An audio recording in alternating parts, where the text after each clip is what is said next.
เอาสบายดี FC ทุกคนเนาะมื้อนี้เฮาก็สิมีเวียกเนาะเวียกของบ้านเวียกรวมบ้านเนาะสืบต่อภารกิจอ่าเททางเบตงเนาะนี่อุปกรณ์การเกียมไปนี่เนาะก็สิมี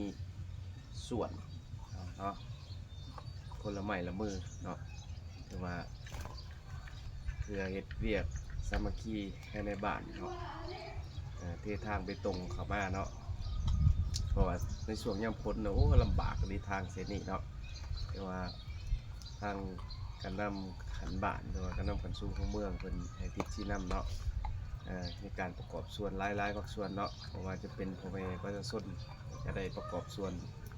เขานำเนาะหลักๆกันเทิงประกอบส่วนใส่จึงเกิดเหตุให้มีเส้นทางไปตรงเส้นที่2ของบ้านเนาะเพราะว่าอยู่แปะกับทางเลขที่3ไต่ในเนาะ FC ก็จะเนาะเฮาไปส้มน้ำกันเลยเนาะไปกาเกียร์น้ำกันเลย FC ไปนี่เนาะ FC เฮามาฮอดแล้วบาด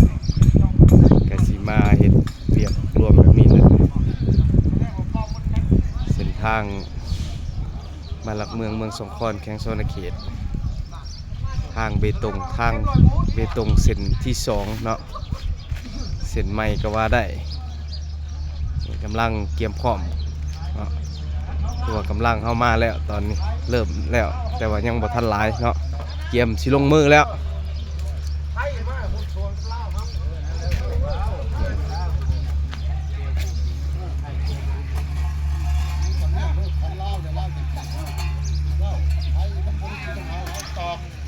ก็สุภาพบ้านหลังเมืองนี่ก็สิเฮ็ดเวียกสามัคคีนี่แหละทุกคนนะแต่ละหน่วยเนาะก็สิลงมือแบบนี้เนาะสามัคคีกันแต่ละครัวเรือนในบ้านเนาะเฮ็ดเป็นจุเป็นหน่วยเป็นระบบระเบียบคักแน่นี่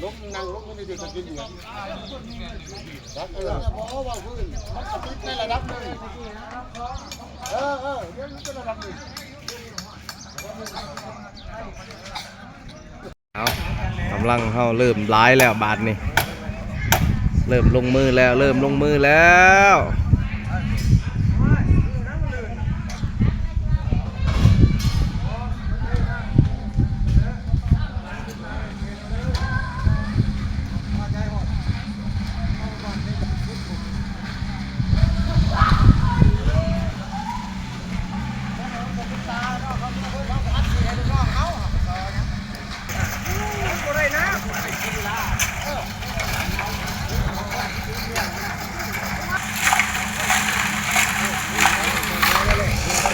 กก็เด้อถ่ายคลิปมาก่อนข้าวหนึ่ง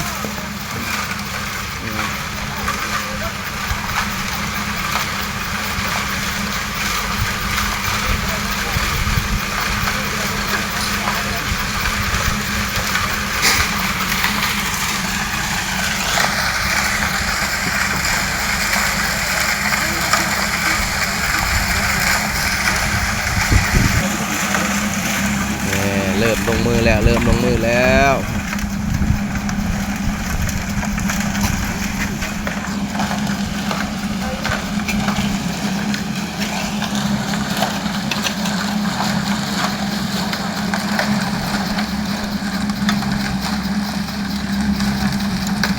2 โมงคาดว่าเสียแล้วในตอนเที่ยงมื้อนี้สำหรับพวกเรา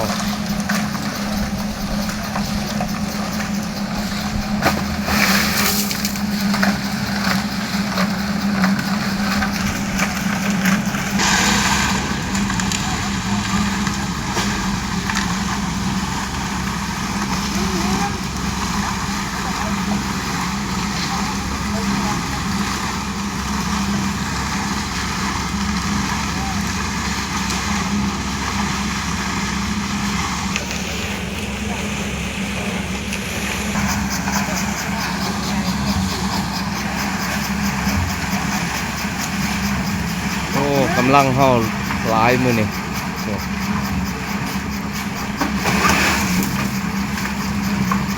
อ ลง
ถอกแล้วทุกคนบ้านนี่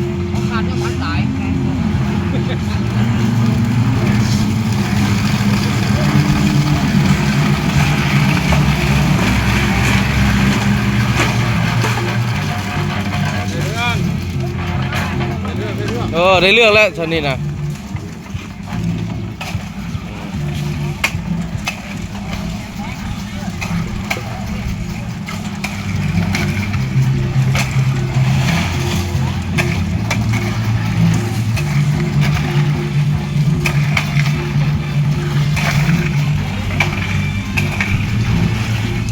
อันนี้นี่กวดง่ายเนาะในนี่เนาะ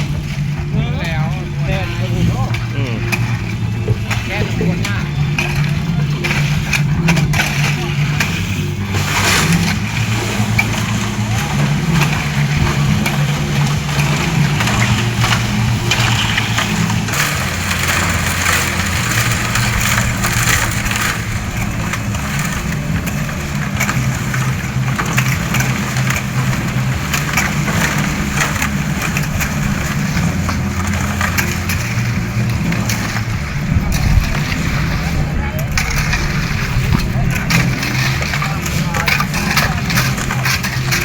สำเร็จ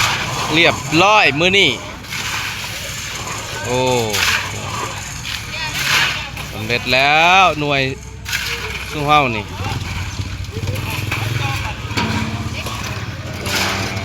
มืออื่นสืบต่ออีกหน่วยใหม่บาท156 บาท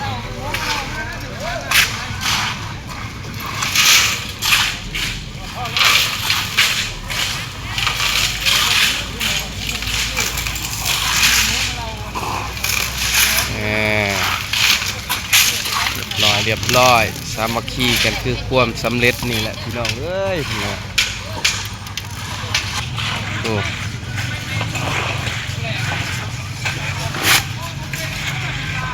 ไปย่อยเมื่อน้ำเลยกินข้าวเฮือนไฟเฮือนเล่าบัน